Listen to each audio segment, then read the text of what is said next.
Greetings, everyone. It is the 10th of August, and this is Content Evolution nuWorld. We're delighted to have you with us. My co-host, Mike McGuire, is here. Hello. Mike, early in the morning out on the West Coast.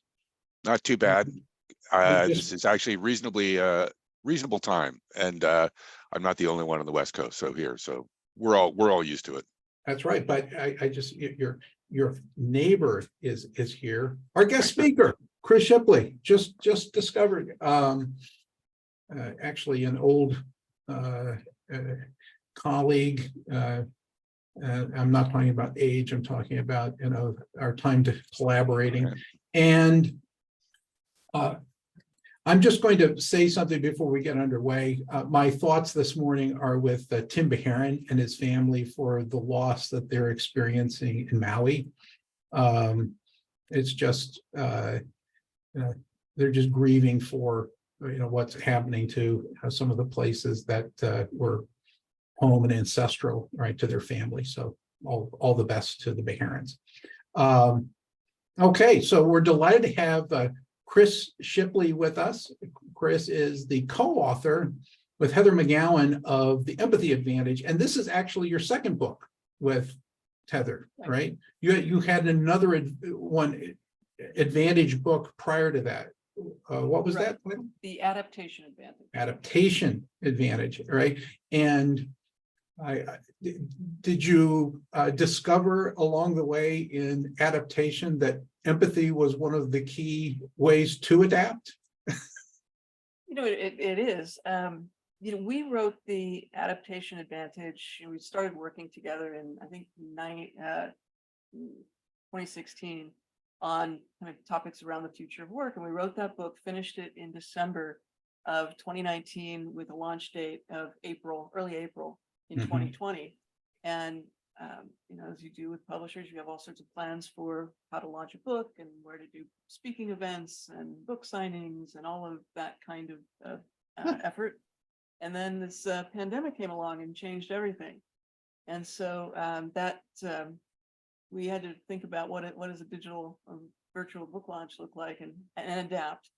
But the timing of that book really turned it into kind of an accidental guide for leadership through the pandemic, because so much was disrupted and changed, and leaders really had to rethink how they work with their teams.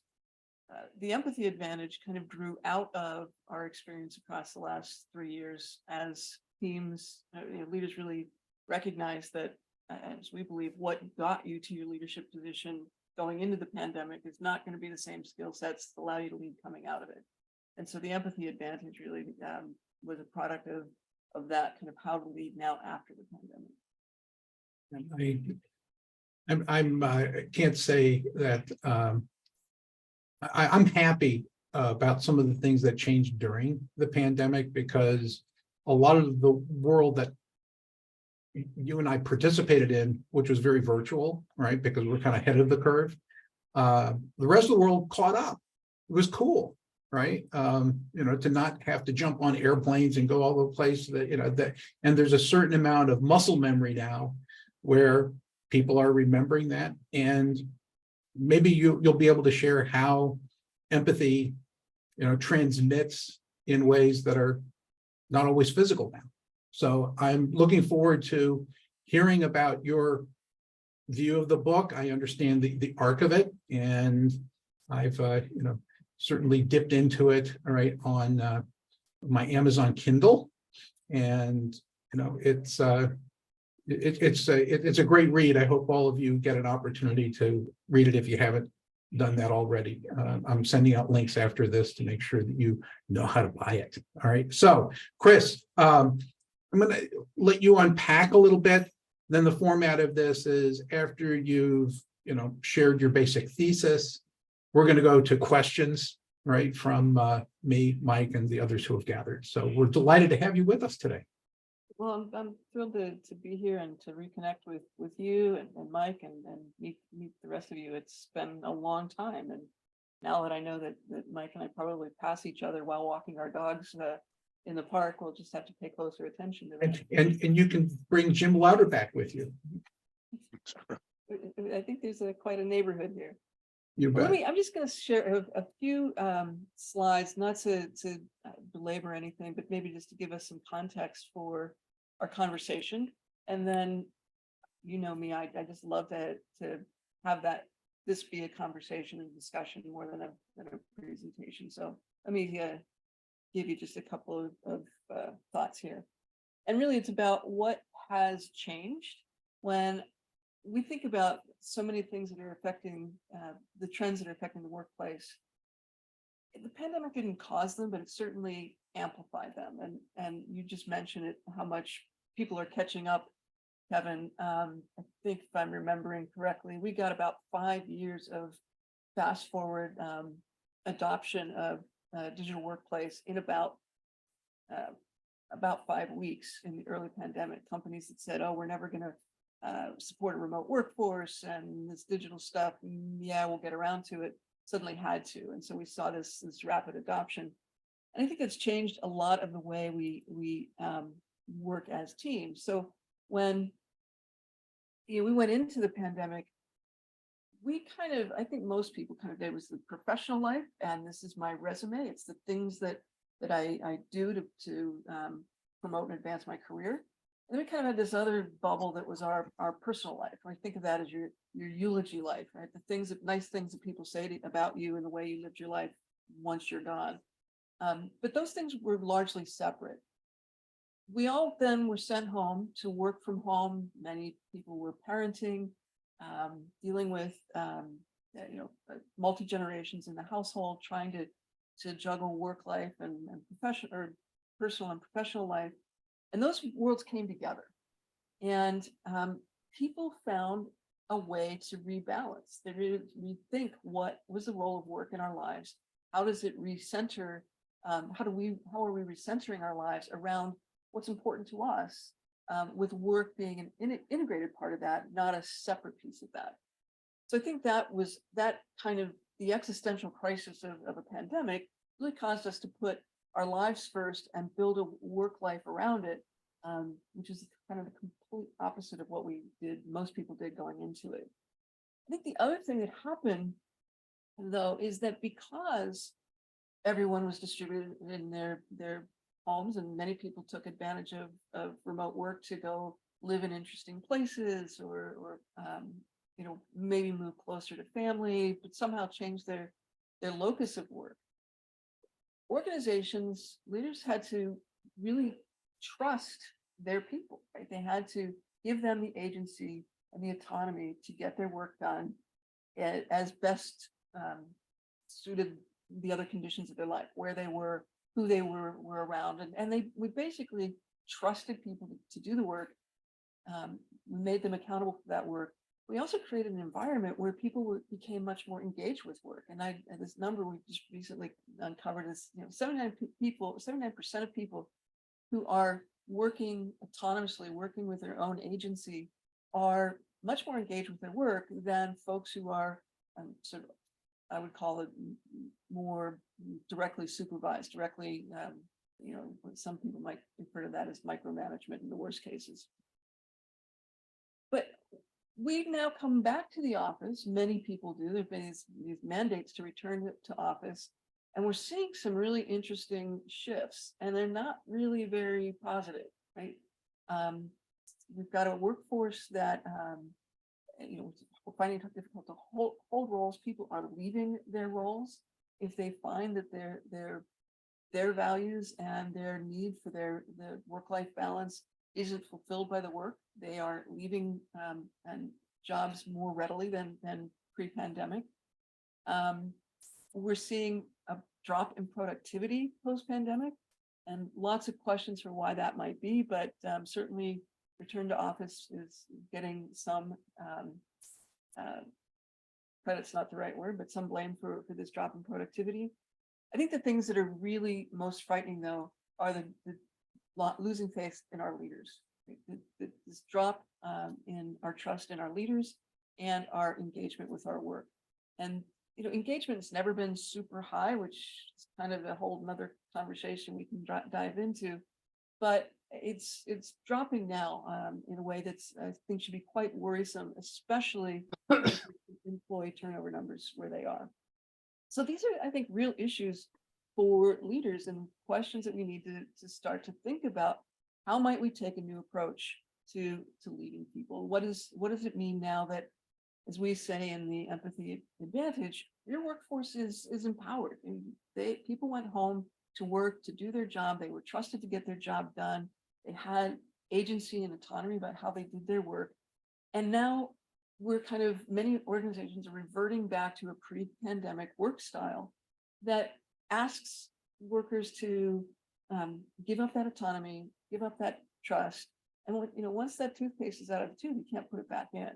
And so what brought you to this leadership role prior to the pandemic is a work style for many people that won't be the same as they come out of it. So things to think about. Before we had this plentiful labor force, people kind of did what they were told. It was easier to be much more directive in your leadership. Now, with particularly as we were trying to keep people more engaged, we've got this empowered workforce. We have to think about new ways to drive people's performance, not by this kind of carrot stick methods necessarily, but really by tapping their intrinsic efforts and desire to work and to work well. Mindset, simple. We manage processes, right? There were things that had to be done in certain ways to drive to a certain kind of productivity. Now we're really looking at a shift in mindset where leaders are functioning more as coaches and mentors who are enablers of their people, and they're helping them to tap into their skills and to be successful. We're moving out of that kind of Hunger Games like competitive employee of the month, best parking space kind of reward system to one where people have to come together as collaborators. And this is largely, in fact, due to the fact that the world is way too complex for any one person in the organization, let alone the leader, to have all the answers. So you've got to bring people who are knowledge experts and have diverse experience together to collaborate to solve these more complex problems that are coming before the workforce. Again, I mentioned carrot and stick, not going to work where as effectively as is tapping of an intrinsic sense of desire, values to perform at work, to do work that has meaning. And so this kind of let me hold the hammer kind of leadership, the tough guy leadership, tough gal leadership. Again, when people feel like they are not valued at work, they're going to leave. So how do you value people? You find ways to inspire them to do the kind of work they love. And I think just one last quick slide here.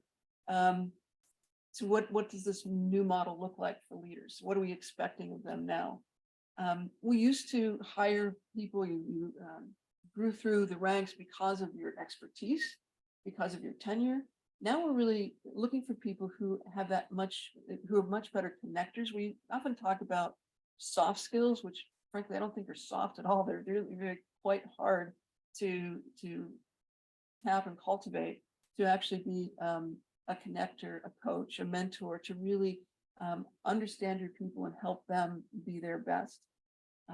This kind of productivity widget counting leadership has to give way to a kind of performance leadership. I'm trying to move away even from the word of productivity to really look at what we want from our teams to perform and to perform well. And productivity, what we produce, will be a byproduct of this inspired and performing team. Again, I just mentioned, no one has all the knowledge. So being that unquestioned expert who gets to have all the answers and drive to the goal needs to give way to a more learning mindset.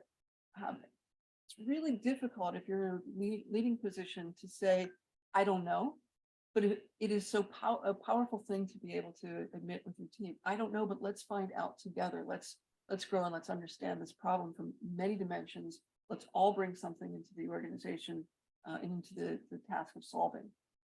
And again, we're moving to really tap those parts of your leadership that allow you to connect with your people, to be the inspiring change that gives them, sets the conditions for your team to perform well, and to create and build their portfolio of expertise. So I want to just set those kinds of, that's very fast, and that's kind of the book in a very small nutshell, that we have to move to a new style of leadership, because we are working with a new style of employee, of team member who have so much to contribute if we can really tap their desire to be part of that collaborative team. So I'm going to close the slides and hope we can just conversation. That's great, Chris, for doing that. You know your subject matter so well that you can unpack it in 15 minutes. That's it. Yeah. You know it, all right? That's fantastic. One of the things that I used to encourage people, I had a manager's role, was don't swipe your badge at the door and become a different person at work than you are for your family and friends, right? Bring your entire self to work, right? And, some people know the story that I was, famously failed situational management, right? Where, they were asking you to, here's the manager you need to be when you're hiring someone, and here's the one you need to be when you're firing them, and here's the one you need to be. And I said, my gosh, this is like teaching me multiple personality disorder. Stop it. So I like what you're saying, all right, about empathy being an advantage, relative to the, title of your book. But I'll also notice that you're also noticing a different kind of person coming into the workforce, right? And I think the way that I describe it is, this is the person that no longer wants to take a purpose deferment, that I'll do it later in life, right? I'm just going to come and follow your rules, and whatever you want, I'll do it, all right? And then I can do something great later, right? I refer to this as success to significance. You've been studying this. What kind of people are in the world? What is beginning to emerge, right, as the landscape of new culture that's at the intersection of what was and what people want now? How is that happening, you think? Yeah, there's a lot to really unpack there. So Yeah. You're right. I'm a late bloomer, or boomer, maybe a late bloomer too, but a late boomer. And grew up in the sense where I'm going to put in my time, I'm going to work really hard, I'm going to be successful, I'll sock away my retirement, and then I can do what I really love to do. That's like 40 years of doing what you presumably don't love to do because you're waiting to do this, you're deferring purpose, as you said. I think that the people, younger generations, in particular Gen Z, are saying, what? That makes no sense to me. Why would I do a job I don't like, for a manager that I don't like, at a company I don't like, in order to, some future me have some ability to go do something that's meaningful? I want to do that now. And so we're seeing, particularly Gen Z, but I think increasingly folks saying, I'm going to do the work that I love. And if I don't love it and I'm just doing it for money, then I'm not really attached to the job, so I can leave it at any time. And that kind of, that's not your best worker, right? You want people who share the values, or values aligned with the organization, and really kind of believe in the mission, so that they can be fulfilled and be their best at work, as well as who they are at home. Otherwise, you get this disengagement, separation. I think the other thing that happened that affected sort of the older generations was the pandemic. It's like, what have I been waiting for? We're seeing literally millions of people dying from an invisible disease that we didn't know was coming. What am I waiting for? And so those folks are saying, let me rethink my work and my career. We saw quite a shift in people who left old jobs, some went back to school, some said, I had a conversation not so long ago with gentleman who's runs a technical college, and he said, yeah, we had workers come out of healthcare, doctors, nurses saying, I can't do this anymore, but I've Mhm. always loved cars. I'm going to be an auto mechanic. So, you go from being an ER doc to being an auto mechanic because I love being an auto mechanic. And that's quite the change in work, but we've seen a lot of that over the last 3 years. It's let me go do what I love that lets me be It's whole. Yeah, I like to fix things, but I'm tired of fixing humans, so I'm going to work on the one that doesn't talk back, right? So Cars don't, there you go. they don't complain. Well, at least they don't talk back now, okay? With the right generative AI, they'll be talking back to us soon enough. I like the subtopic inside one of your chapters that said hire for culture, then teach skills. Yes. Which we kind of, Mark Prensky has his hands up. He'll probably have something to say about this, but it seems to me that we just had an author on recently, Jemaie Bliven, with her book, and she's auguring for skills rather than degrees. Mhm. And you're kind of stepping back one more and saying culture, then skills, right? And that's the right way to think about progression.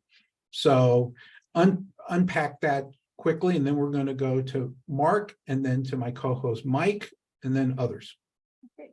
Yeah. So I think the reality is that the half-life of skills is getting shorter and shorter and shorter. By the time you recognize a need, create a curriculum, train somebody up, graduate them from school, and put them into a job, the skill need has changed. So what you want to be hiring for is this a person who shares a sense of mission and purpose with the organization, who shares our values. And I do care personally what organization's values are for me, right? I know what kind of organization I want to work in. That's not going to be the same for everyone on this call. You're all going to have a different value set. There's no judgment in what the values are. I think sometimes we think that values are only those, like nice things like, it's got to be collaborative and whatever. No, I mean, there's some people who really want to work in a different kind of environment. And if that is aligned with what your organization offers, those are the right people for you to hire. And so you want to find that fit, because the skills you need for any particular job are going to change so rapidly that constant learning and retraining is actually the most important capability you want to hire for. You want somebody who says, I'm eager to learn. I'm happy to roll up my sleeves and do. I want to explore new things, learn from my peers, collaborate. It's got to be this desire for a very fluid and open mindset that keeps people engaged in the work. Not, I know how to put this dot on this space, and I'm going to do that for the next 40 years. That dot's not going to be needing to be on that space for very long. So if that's your only skill that you bring to the job, you're not going to be in that job for very long either. Yeah, 100%. So let's go to Mark. Mark Prensky, what is your question, observation for Chris today? You're on mute, sir. You're on mute.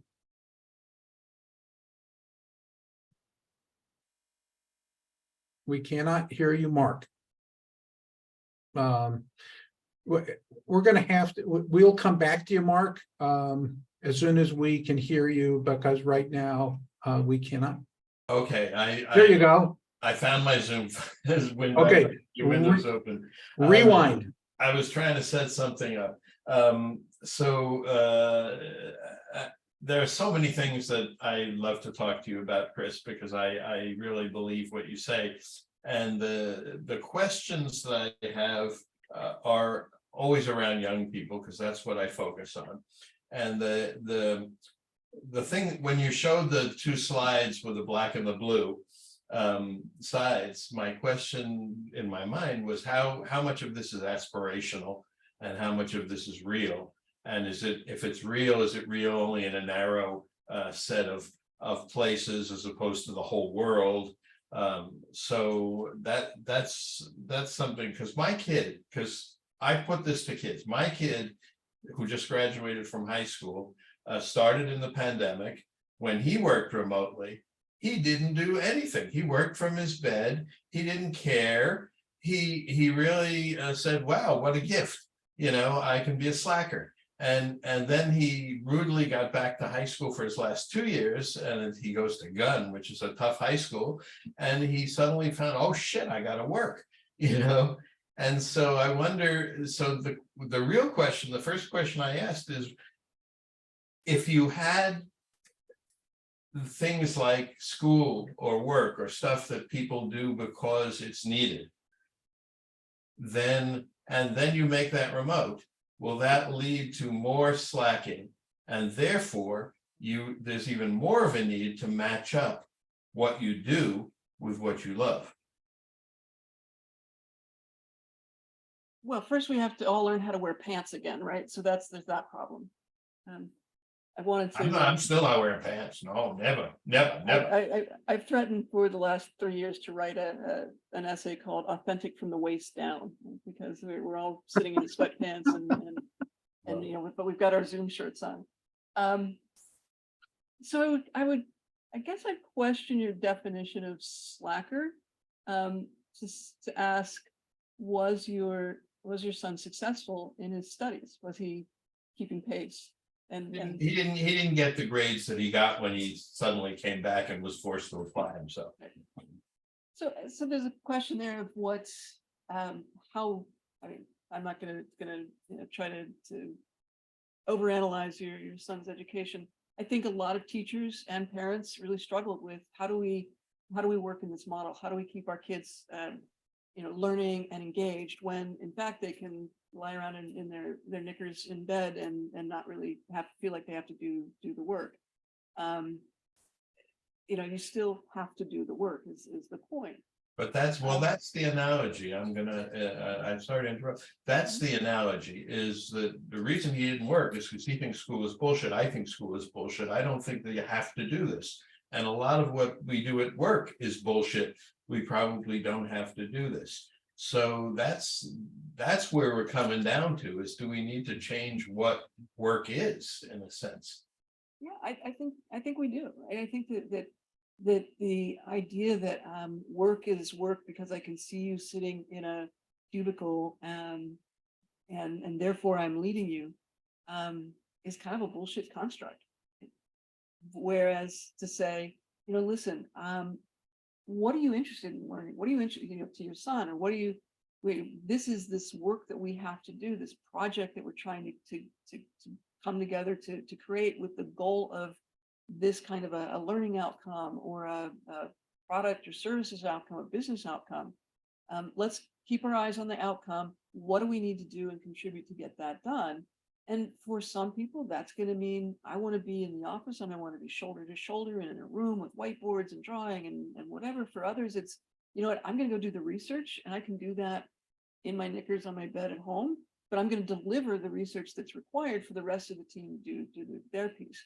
So really being able to see your field of players and understand that I've got folks here that are really going to be exceptional in these roles, and this is the goal for them to get that work done, and that they will contribute and they understand where their contribution fits into the team.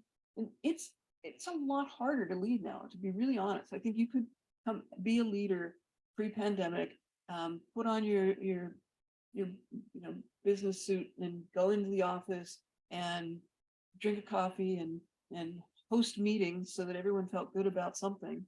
Not actually get much done. And today you have to be much more engaged. Leadership is now more curation, right? I've got this team of people. I've got a project. I need to figure out what moving parts need to come together in what order. When I bring people into the office, it needs to be for purpose. If I'm going to ask people to get up, take a shower, get dressed, commute, be in a space, it shouldn't be to do the same thing they would do if they stayed home, skipped the shower, and were wearing their sports tunic. Underwear. Okay. Right. So- So why do people come together? What's the purpose?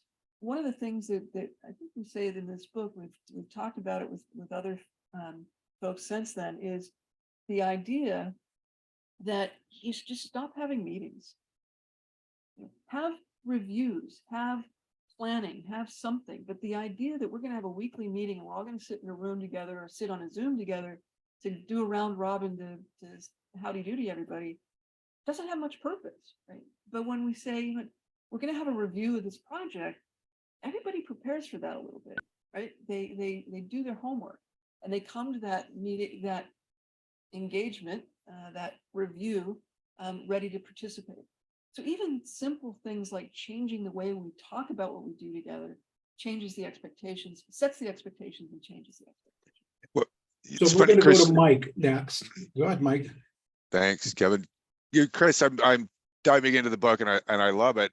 And as you were speaking and talking to the slides, a couple things occurred to me, right? Is so far, and I'm not done with the book yet, but the broad brushes kind of thing you took this morning, my first thought, and as I was reading the book and now having you review doing that overview, is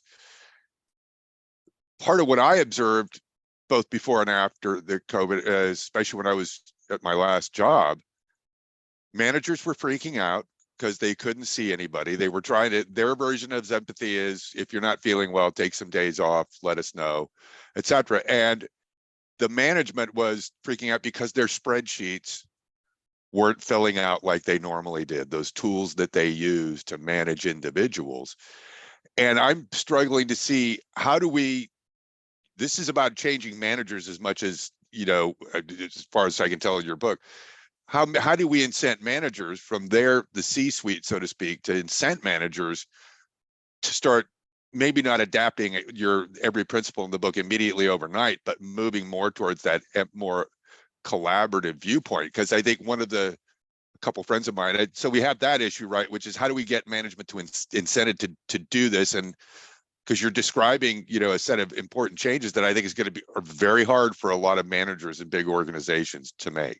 They may actually have that in their soul, but it's so codified and in their being that it's going to be very hard to change that. And I'm just curious if that's something I'll find later in the book. But I mean, how do you kind of try to incent or get management to incent their reports to kind of take this approach?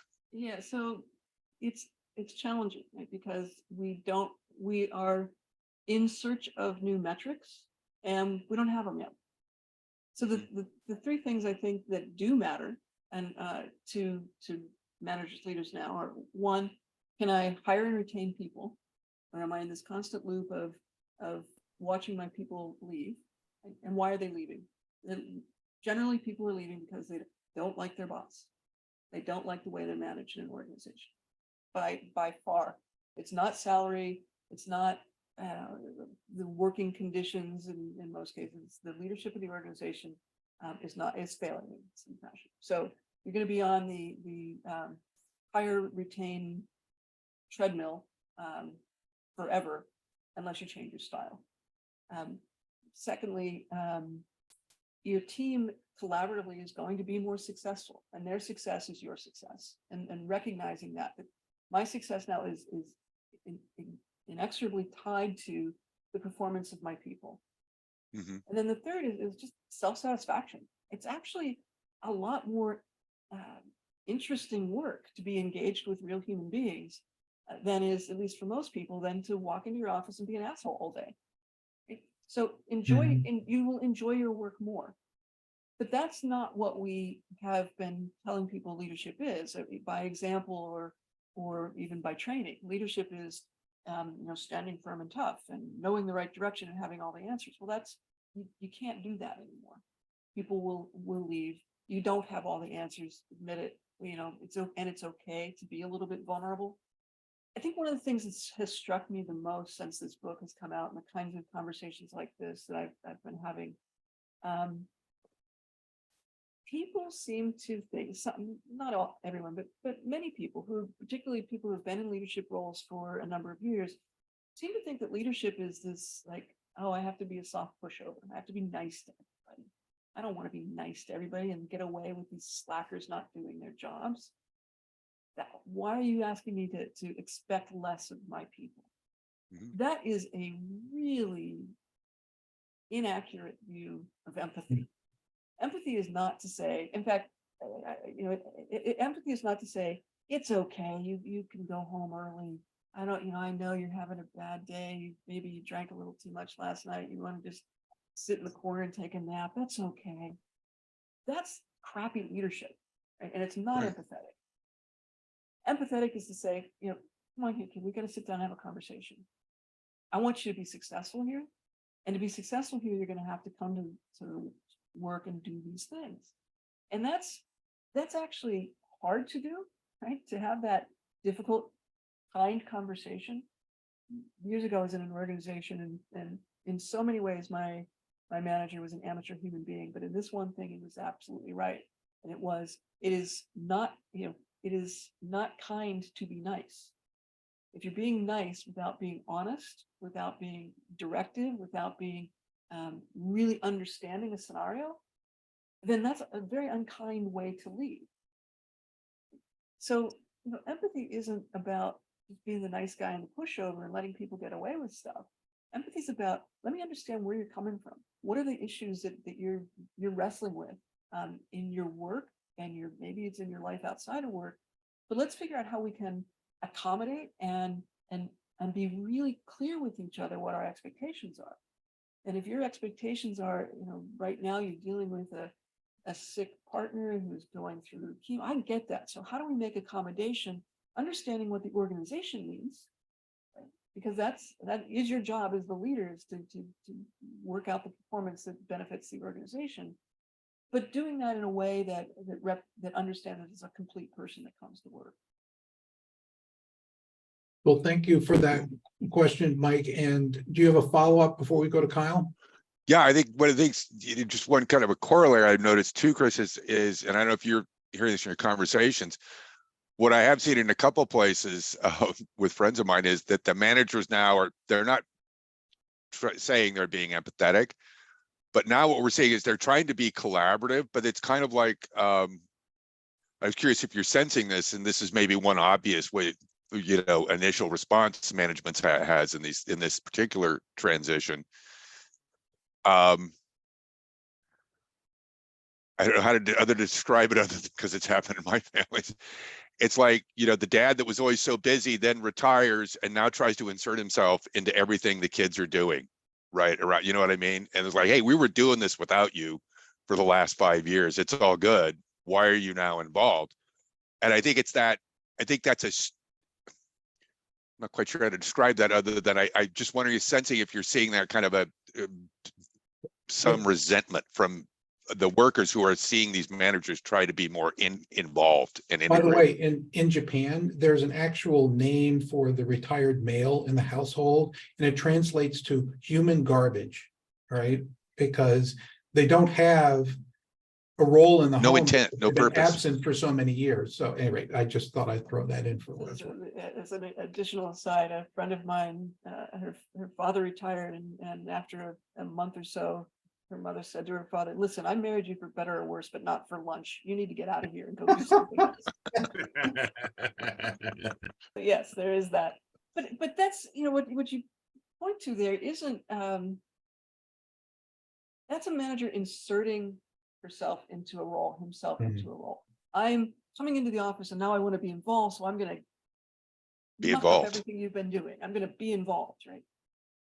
Whereas a manager coming in and saying, "Hey, just give me 5 to tell me what's going on here, and what's working. What do you need to be successful? And sometimes what you need to be successful is for me to get out of the way. So let me know that if that's the case." I think that's that kind of inserting to understand, inserting yourself to see the picture and to identify places that need you as the leader to go fight for resources, bring resources in. That kind of insertion into the process is welcome. Let me show you how it's done. I've been around the block more times than you, Sonny. That's going to build a lot of resentment. Yeah, 100%. Okay, so Kyle, please join us. Hey, thanks so much, Chris. This was awesome. Couple of points, and I would love your thoughts. One is irony of all ironies. A couple of days ago, Zoom said, employees, you're coming back to the office. Now, they said it's 2 days a week, and I think the third one's optional or something like that. So it's clearly hybrid, but it feels important to me. My experience has been this.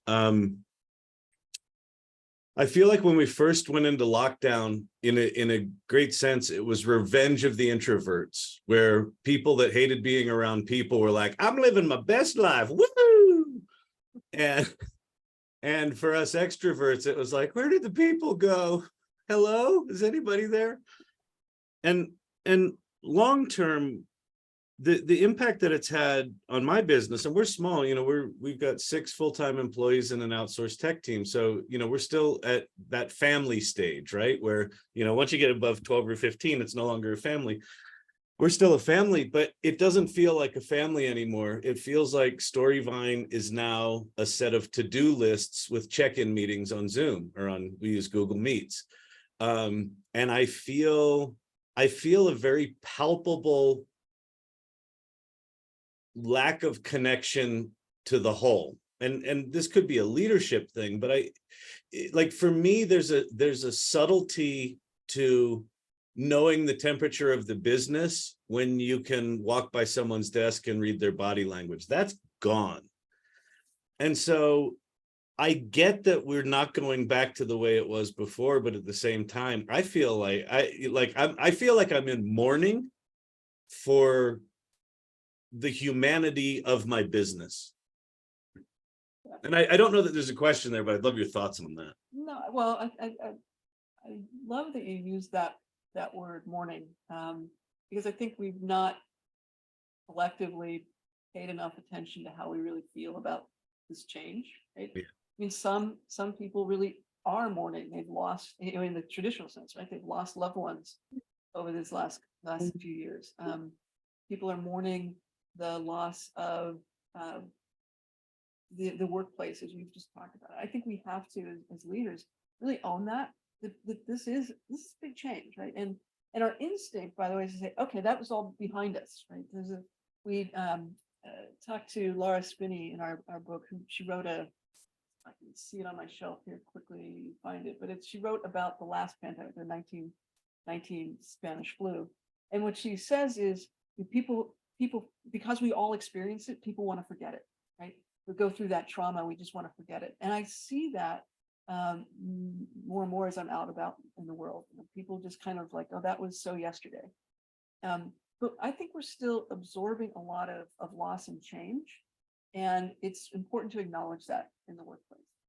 And in your workplace, where, I might argue there's a increasing discomfort with the word family, to talk about a workplace as a family, right? Because they're your colleagues, but they're not your family.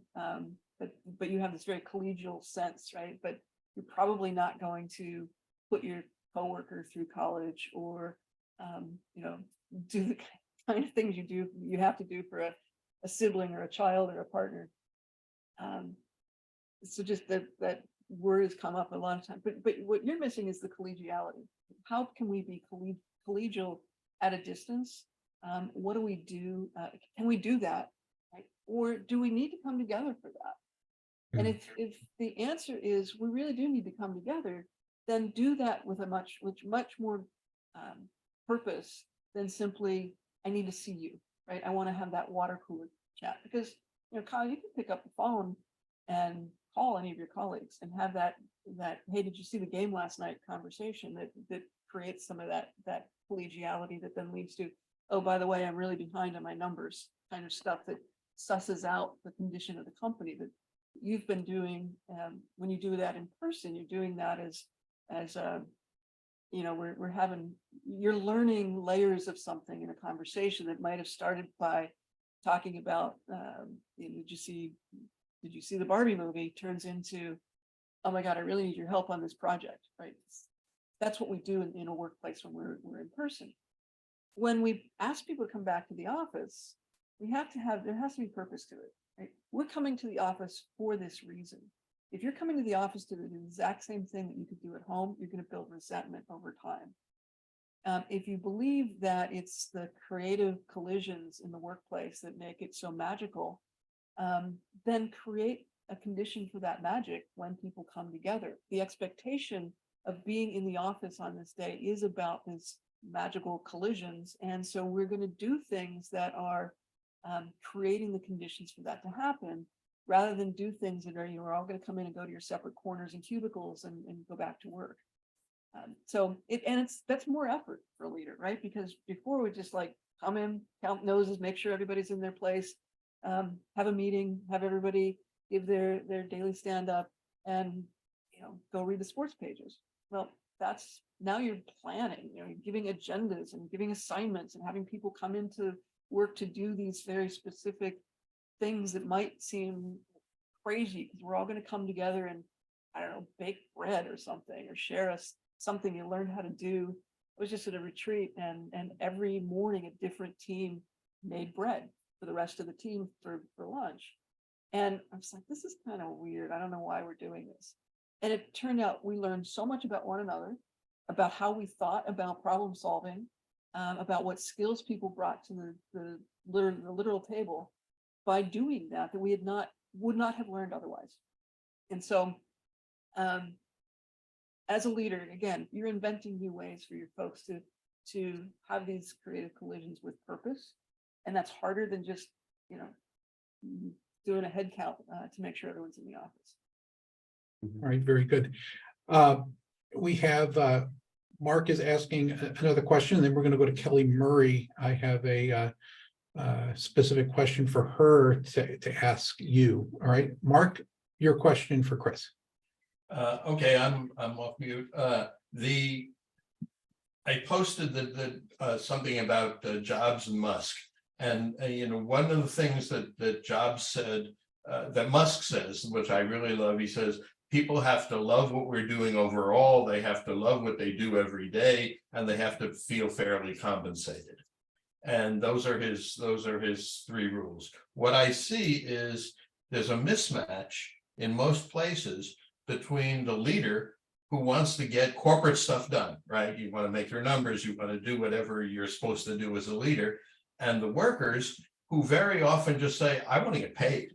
I don't really, care that much about the company. So that if you have no power to hire, like Jobs or Musk did, where you can hire the people who care, and that they're going to work if you do the right things.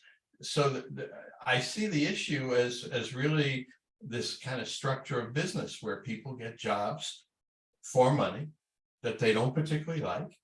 And that's the way we're set up, and managing that is tough when they suddenly say, wait a second, I don't think that pay is enough. Okay, so Chris, what do you think about that? Well, there's a lot there, right? Because you kind of alluded to it earlier, you hire for culture, not skills. So in those organizations, I'd say that they've got a hiring problem more than a leadership problem. But still the reality, right? I've got people who just want to come in, they want to do their work and go.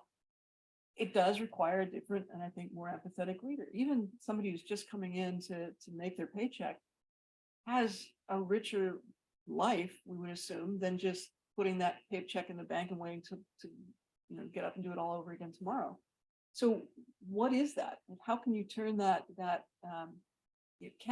motive into something more? Can you discover talents and capacity and capability that just aren't obvious because you haven't looked or haven't asked? And I think that's the challenge for when you inherit someone. You think as a leader, right? You didn't get to hire them, you inherited them. It's how do you know them? How do you understand what their capacity is? And you're right, there are going to be some people who just they're there for the paycheck. So make the expectations very clear. This is what I need for you to do to be successful here, so you can keep getting that paycheck. Yeah, Yeah, I mean, yeah. Well, and then there are forms of most employment is a rental agreement for your time, right? And there are other forms of employment where you become an owner, right, over time, right? And you have a different mindset as an owner than you do as a rental asset. I want to go to Kelly. Kelly, glad to have you with us today. And you spend a lot of time thinking about relationships between customers that need help from organizations and the service that they receive. So what is the role of empathy from your point of view? And do you have a way to frame a question for Chris about, organizations that might be able to do that better in the future?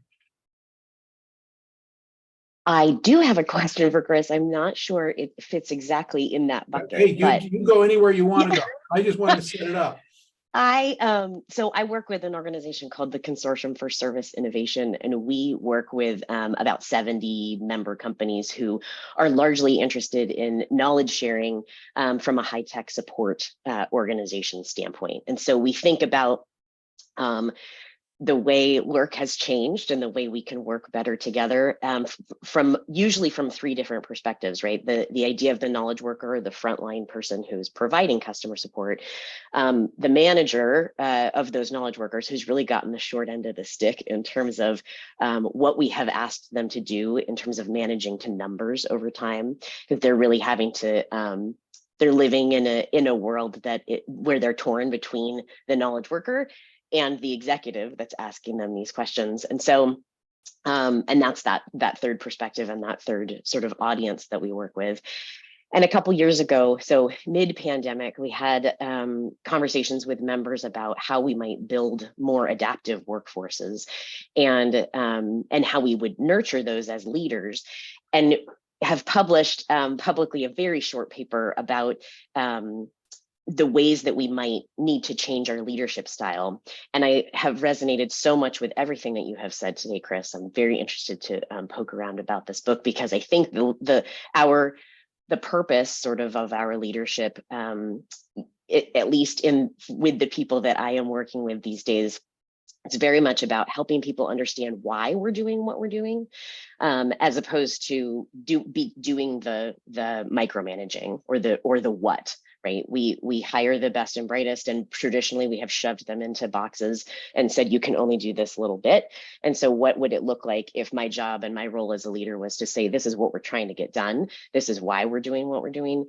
You have all the skills to do it, go ahead and do it. So we lean a lot on Daniel Pink's autonomy, mastery, and purpose sort of framework in terms of building workforces that are autonomous and are empowered and motivated and interested and engaged. But my question is this. So there is a transition or there's some words or some language we can't quite find around how leaders understand themselves and the ego food involved in terms of, in the olden days, right?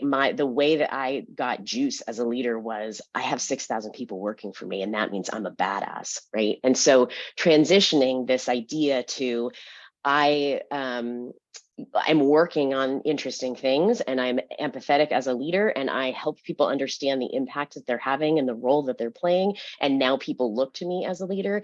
It's a different kind of sort of formula or ego food. Or how do we make the transition between the idea that people mean power, or like, right, what is the power sort of conversation in this scenario in which we are really transitioning our leadership styles to be a little bit more flexible and more empathetic?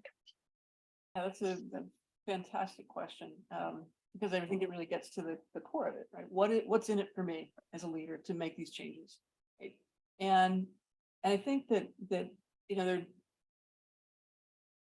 there needs to be, and I'm glad that you're having these conversations with your colleagues and your clients. There needs to be a new conversation about what it means to be a successful leader. Being a successful leader isn't a headcount.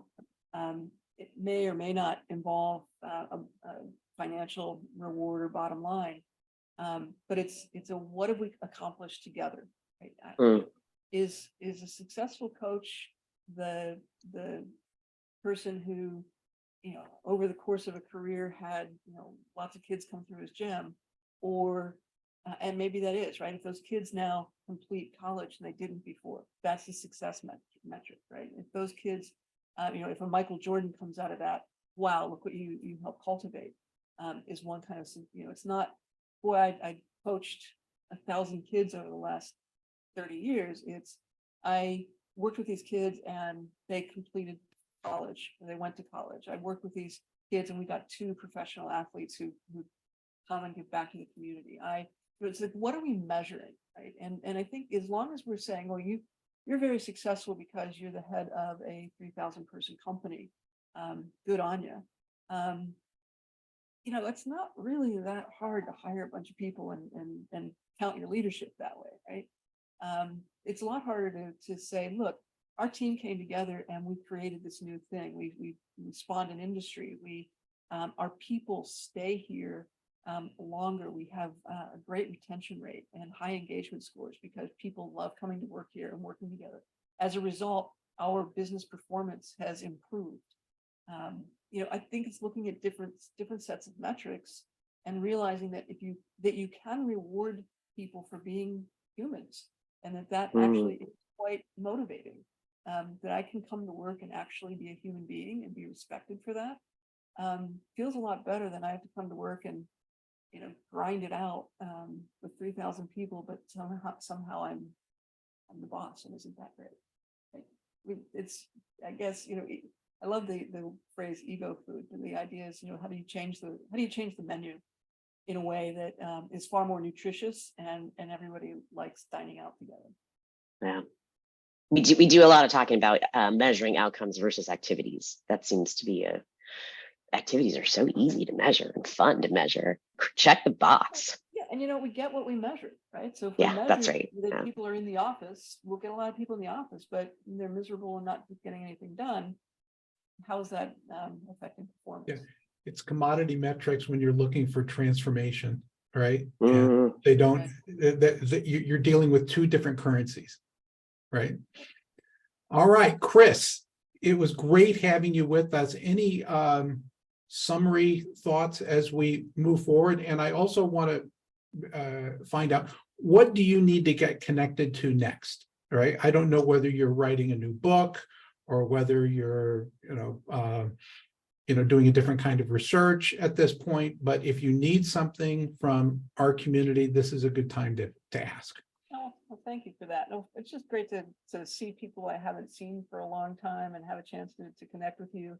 So thank you for inviting me to join you this morning. Yeah, I think we're all in a world of transformation right now. We're in this liminal space between what was the world before the pandemic and what's it going to be after.